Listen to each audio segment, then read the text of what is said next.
अपनी अब तक के सफर में जितने भी मेरे अपलाइन सीरीज के लोग हैं, मैं उन सबके लिए बहुत बहुत धन्यवाद करना चाहूंगा, क्योंकि अगर मैं इस माइक पे बोल पा रहा हूं तो मेरे हर एक अपलाइन का बहुत बड़ा योगदान है। तो मैं चाहूंगा कि मेरे सभी अपलाइन के लिए एक बार जोरदार तालियां आप लोग जरूर बजाएं। Thank you. आज जो शब्द निकल पा रहे हैं, तो मैं एक बार अपने सभी कोर लीडर्स को, जिन्होंने मेरा हर कदम पे साथ दिया और आज एक विशाल टीम का निर्माण हो पाया, ये मेरे अकेले बस की बात नहीं थी। बड़े सारे कोर लीडर हैं मेरे टीम के, मैं अगर नाम ना लूँ आप लोगों का तो आप समझ जाना कि मैं आप सबसे ही बात कर रहा हूँ। तो मैं आप सबका भी तहे दिल से शुक्रिया अदा करना चाहूँगा। थैंक यू सो मच आप सभी के लिए, जो आप सभी ने मेरा हर कदम पे साथ दिया। मैं धन्यवाद देना चाहूँगा इस इवेंट को खूबसूरत बनाने के लिए। हमारे बीच में हमारे चीफ गेस्ट आए हुए हैं, संजीव शर्मा सर, परवेश सर और गोपाल कुंदू सर आए, जिन्होंने इस इवेंट की शोभा को बढ़ाया, खूबसूरती को बढ़ाया। हम सबको फिर से ड्रीम देखने की संजीव सर ने कल जो ताकत दी, वो सबके लिए सर का बहुत बहुत धन्यवाद। Thank you. तो मेरा नाम वीरेश कुमार है, आप सभी लोग जानते हैं। दोस्तों, मैं बरेली का रहने वाला हूँ। मेरी भी शुरुआत डायरेक्ट सेलिंग में आप ही लोगों की तरह हुई थी। इस बिजनेस में आने से पहले मैं बरेली के अंदर ऑटो चलाने का काम किया करता था, 3 व्हीलर। तो मैं जब इस बिजनेस के अंदर आया था, जब मैं ऑटो चला रहा था, तो मेरी लाइफ सुबह से लेके शाम तक, पिक्चर शायद सर ने शो किया है, नजर आ रहा है, यही ऑटो है और इसी को मैं बरेली के अंदर चलाता था। कोई नाम, कोई इज्जत, कुछ भी नहीं था। मैं सुबह निकलता था 4 बजे, 5 बजे और रात को 9 बजे, 10 बजे घर में घुसता था। बस लाइफ का एक टारगेट होता था कि मुझे 1000 रुपए, 800 रुपए घर में पर डे लेकर के आना है और घरवाली के हाथ पे रखना है, क्योंकि मेरी शादी हो चुकी थी। तो यही मेरी जिंदगी का लक्ष्य था, कोई सपने नहीं थे, कोई ड्रीम नहीं थे। दोस्त, जब मैं पहली बार ऑटो चलाना स्टार्ट किया लाइफ में, पहली बार, जिस दिन मैं पहले दिन गाड़ी को लेकर के निकला था, मैंने कभी पैसेंजर को बिठाया नहीं था गाड़ी के अंदर कि आवाज लगाई कैसे जाती है, पैसेंजर को बुलाया कैसे जाता है। मैं घंटों खड़ा रहा स्टेशन पे ये ऑटो को लेकर के, और ये देख रहा था कि जो और ऑटो ड्राइवर हैं वो पैसेंजर को बिठाते कैसे हैं, आवाज कैसे लगाते हैं। मेरे सामने कई सारी ट्रेन आई, कई सारी ट्रेन चली गई, लेकिन मेरे मुंह से वो पहला वर्ड नहीं निकल रहा है कि मेरी गाड़ी में बैठो। काफी देर के बाद मेरे मुंह से एक शब्द निकला, मतलब मैंने भी आवाज बोला, सैटेलाइट शामतगंज। मतलब वहां से जंक्शन से सैटेलाइट 4-5 किलोमीटर पे पड़ता है। तो पहला शब्द निकालने के बाद ना मैंने इधर उधर देखा कि मुझे कोई देख तो नहीं रहा है, जो मैंने आवाज निकाला है, कहीं कोई मेरा मजाक तो नहीं बना रहा है। वो पहला मतलब मेरा डर था। उसके बाद मैं फिर से गाड़ी में बैठ गया, मतलब दूसरी आवाज नहीं निकाल पा रहा हूं। लेकिन मैंने ये सोचा कि अगर मैं ये गाड़ी लेकर के आया हूं, अगर मैंने आवाज को नहीं लगाया तो मेरा ऑटो शाम को खाली जाने वाला है। फिर मैंने आवाज लगाना स्टार्ट किया और पहली बार मैंने सवारी बिठाई। कहां का कितना रुपए किराया है मुझे ये भी नहीं पता था। बस मैं जैसे तैसे उसको लेके चला गया। फिर धीरे धीरे धीरे धीरे पहले दिन जो मैंने कमाई की थी उससे लगभग 1000 रुपए की पूंजी मैंने कमाया, और कमाने के बाद फिर मेरे अंदर एक हौसला आया, जुनून आया, और मैंने ये चीज डेली चलाना शुरू कर दिया। और एक अच्छी लाइफ चल रही थी। 25,000, 30,000, 20,000 रुपए महीने में मैं ऑटो चला करके कमा लिया करता था। फैमिली के लिए अच्छी जिंदगी नहीं तो 1000, 1500, 2000 की साड़ी अपनी बीवी को लाके मैं ऑटो चला करके भी देता था। बच्चों को भी सही से मैं पढ़ा ले रहा था। जेंट के खर्चे थे वो सारे सही से चल रहे थे, क्योंकि मैं हार्डवर्क बहुत करता था। लेकिन जब मेरी वाइफ मैके के लिए जाती थी, जब कोई पर्व आता था, त्योहार, राखी का, भाई दूज का, तो वहां पे उससे उसकी सहेलियां, उसकी सिस्टर्स पूछती थी, आपके हस्बैंड ऑटो चलाते हैं क्या? हेलो। तो सोचो वो कैसे उस चीज को बोल पाती होगी, क्योंकि उसकी जो सहेलियां थी, फ्रेंड्स वगैरह, या फिर उसकी जो सिस्टर्स थी, उनको बोलती क्या क्या जवाब देती होगी? वो बहाने में ला देती थी कि नहीं वो ऑटो चलाते नहीं है, चलवाते हैं। हेलो। जब वो इस चीज को आकर के मेरे से बोलती थी कि वो ना इस तरीके से बोल रही थी, तो मेरी वाइफ के लिए मतलब मैं उसको खुश रख रहा था, लेकिन मेरी वर्क के बारे में बताना, मेरे काम के बारे में बताना उसको बेइज्जती महसूस होता था। इससे मैं ये समझ पाता था कि मेरी जो वाइफ है वो मुझसे खुश नहीं है, मेरे प्रोफेशन से उसको बहुत बड़ा दुख है।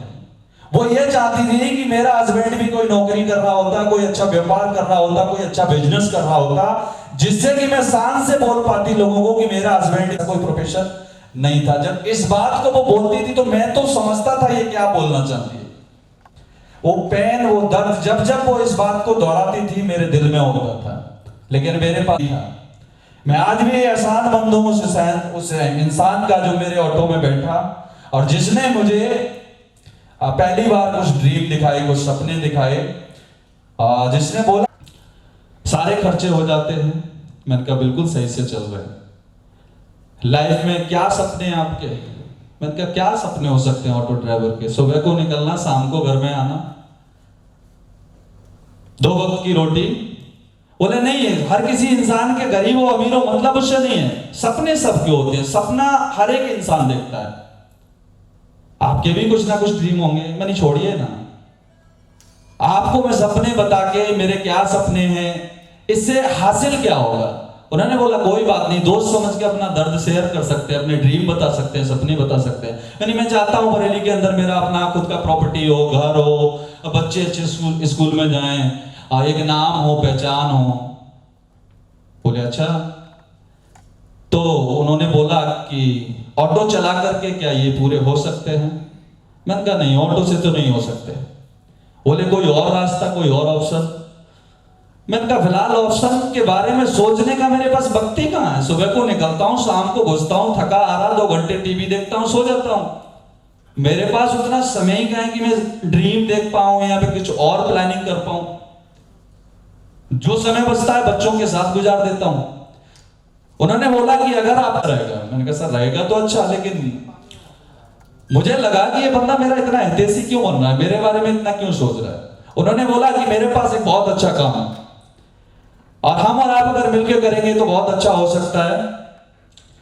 तो उन्होंने मेरे को नंबर दे दिया और उन्होंने बोला सोचना अपने सपनों के बारे में अगर आप चाहते हैं। बाद में दोस्ती हो गई, बातचीत लगातार होती रही। उन्होंने बोला ऑटो चलाना आपका हुनर है, इसको तो आप कभी भी चला सकते हैं। इस हुनर को मैं छीनने की बात नहीं कर रहा हूं कि मेरे साथ आ जाओ ऑटो चलाना भूल जाओ। मेरे साथ आएंगे तो ऑटो चलाना नहीं भूलेंगे, ये तो लाइफ में आप कभी भी चला सकते हो। लेकिन हाँ, अगर आपने अपना 1 साल मेरे को दे दिया तो हो सकता है कि आप जो ख्वाब देखते हैं, आप जो ड्रीम देखते हैं वो पूरे हो जाए। मैंने बात को माना, काम को करना शुरू किया। धीरे धीरे मेरे पास शुरू में बड़ी सारी मुश्किलें आई, बड़े सारे लोग मेरे साथ काम, हार जाता था, निराश हो जाता था, लेकिन लगता था कि यही वो काम है कि एक दिन जो मेरे सारे ड्रीमों को पूरा करेगा। दोस्त धीरे धीरे मैंने अचीवमेंट लिया। पापा के लिए ट्यूबवेल लगवाया इंडस्ट्री से ही। मैंने जमीन भी गांव में परचेज किया पापा के लिए। मैंने मम्मी के नाम से बरेली के अंदर प्लॉट भी लिया 2018 के अंदर, इसी इंडस्ट्री से मम्मी के नाम पे लिया।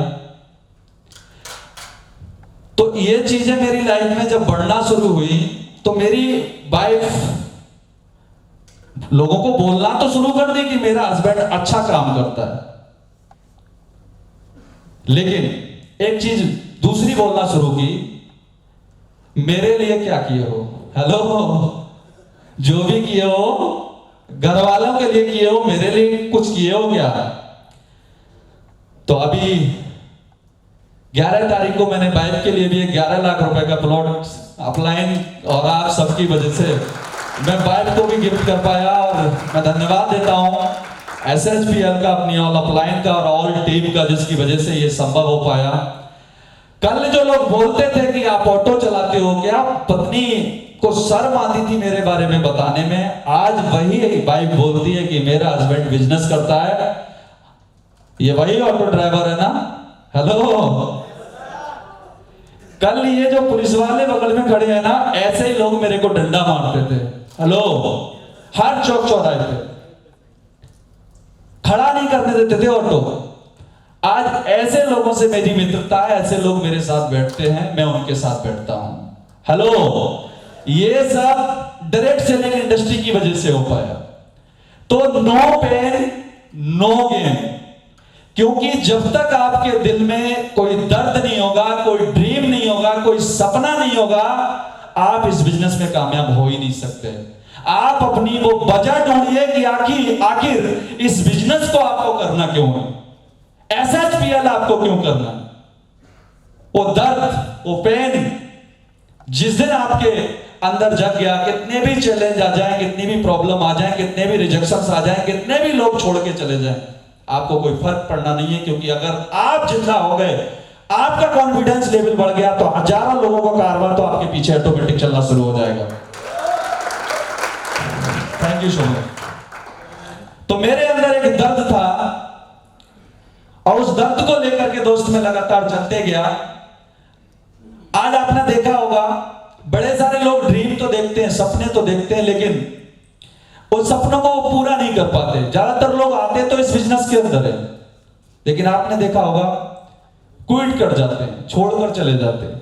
क्योंकि कामयाबी सबको चाहिए, पैसा सबको चाहिए, नाम सबको चाहिए, इज्जत सबको चाहिए, लेकिन वो जो दर्द है ना, वो जो चैलेंज है ना, वो शुरुआत में जो ऐसी की तैसी करानी पड़ती है ना, वो जो ना लोगों की ना सुननी पड़ती है ना, वो ना सुनना, वो चैलेंज झेलना कोई नहीं चाहता, लेकिन कामयाब सब बनना चाहता है, सक्सेस सब होना चाहता है। हेलो, अगर आप इस बिजनेस में कामयाब होना चाहते हैं, सक्सेस पाना चाहते हैं, तो आपको अपनी ऐसी की तैसी करानी पड़ेगी। आपको अपने अंदर एक ड्रीम को पैदा करना पड़ेगा, दिल के अंदर एक आग जलानी पड़ेगी, ज्वाला भड़कानी पड़ेगी। क्योंकि रॉकेट से लेके मिसाइल भी तब ऊपर जाता है जब उसके पीछे आग लगी होती है। यस या नो?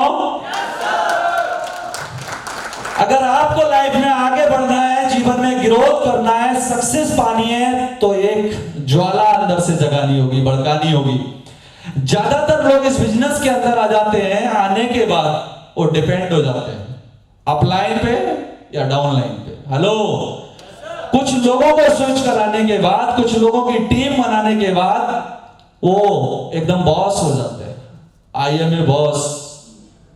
हेलो, वो सोचते हैं मेरा काम तो हो गया, अब ये खुद से कर लेगा, मेरा काम अब डायरेक्शन का हो गया, मैं बहुत बड़ा लीडर बन गया। ये बिजनेस जिस दिन आपने शुरू किया था ना, ये बिजनेस हमने कल बोला, ये प्रोडक्ट बेचने का धंधा नहीं है, मेंबर बनाने का धंधा नहीं है, कोई स्कीम नहीं है, ये प्रॉपर एक बिजनेस है।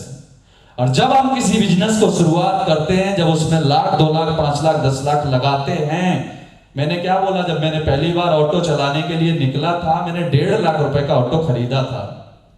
और जब मैं पहली बार आवाज लगा रहा था, मेरे दिल से, मेरे जुबान से वो आवाज ही नहीं निकल पा रही थी। लेकिन मैंने ये सोचा कि ये जो 1.5 लाख लगाया है ना, ये 1.5 लाख मेरा रुपया है, ये मैंने कहीं से कर्जे पे लिया है। अगर मैंने आज पहली आवाज वो नहीं लगाई तो मैं घर खाली वापस जाऊंगा। हेलो, तो जहां पैसा लग जाता है ना इंसान का, मोटा इन्वेस्टमेंट, वहां उस काम को पूरी शिद्दत के साथ, पूरी ईमानदारी के साथ, पूरी मेहनत के साथ, पूरी लगन के साथ करता है। वहां पे मेरे को इतनी बदनामी, इतनी बेइज्जती झेलनी होती थी। कुछ लोग दिल्ली से कमा के आ रहा है, 200 रुपए की जीन्स पहना है, मैं पूछता हूं भैया कहां जाएंगे, बोला नहीं कहीं नहीं जाएंगे। हेलो, मैं लोगों के पीछे सर बोलते, सर कहां जाएंगे, सर कहां जाएंगे, सर बोल ही नहीं रहा, और आगे जाके दूसरे ऑटो में बैठ जाए। हेलो, इतना गुस्सा आता था, लेकिन क्या कर सकते हैं, काम तो वही करना है, क्योंकि गुस्सा करने से भी कुछ होने वाला नहीं है। वहां पे भी लॉ ऑफ एवरेज का सिद्धांत काम करता है, try again, try again, try again, try again, try again, try again. Hello, अगर इस बिजनेस में कामयाब होना है, आगे बढ़ना है, तो क्या करना होगा, ट्राई अगेन, ट्राई अगेन, लगातार क्या करना होगा, ट्राई करना होगा, प्रयास करना होगा, कोशिश करनी होगी।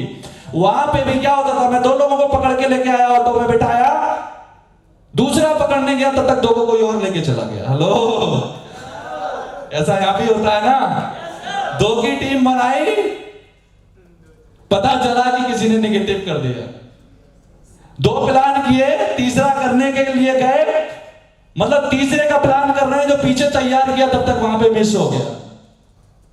हेलो, लेकिन आपके अंदर अगर ट्राई अगेन करने की आदत आ गई तो कोई ना कोई अमन आपके नीचे पैदा हो जाएगा, कोई ना कोई रोहित आपके नीचे पैदा हो जाएगा, कोई ना कोई आशीष, कोई ना कोई अभिषेक आपके नीचे खड़ा हो जाएगा, जो आपको अर्थ से लेके मतलब अर्थ से लेके अर्थ तक पहुंचाने का काम करेगा, जो आपको ऑटो से डस्टर तक पहुंचाने का काम करेगा। हेलो, तो उसके लिए आपको क्या करना होगा? ट्राई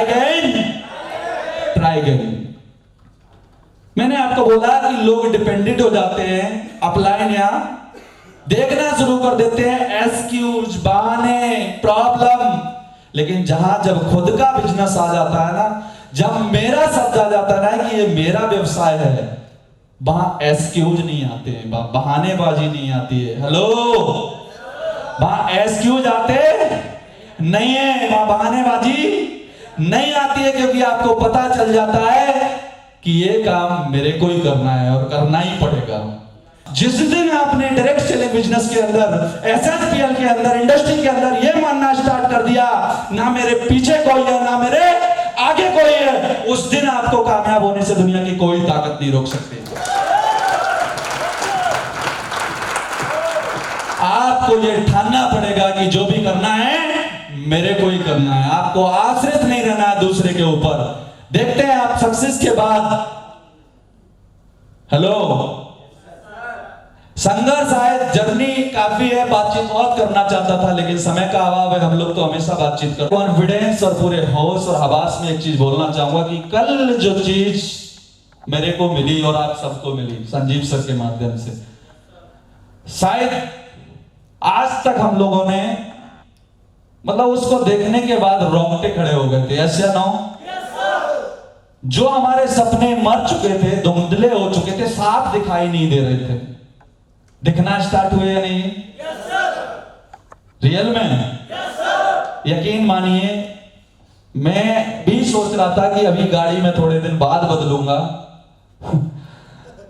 लेकिन कल के बाद मेरा भी ड्रीम बन गया कि मैं भी गाड़ी को बहुत जल्दी बदलने वाला हूं। हेलो, क्योंकि दुनिया बदलाव देखना चाहती है कि आप कितने सफल हो रहे हैं। हेलो,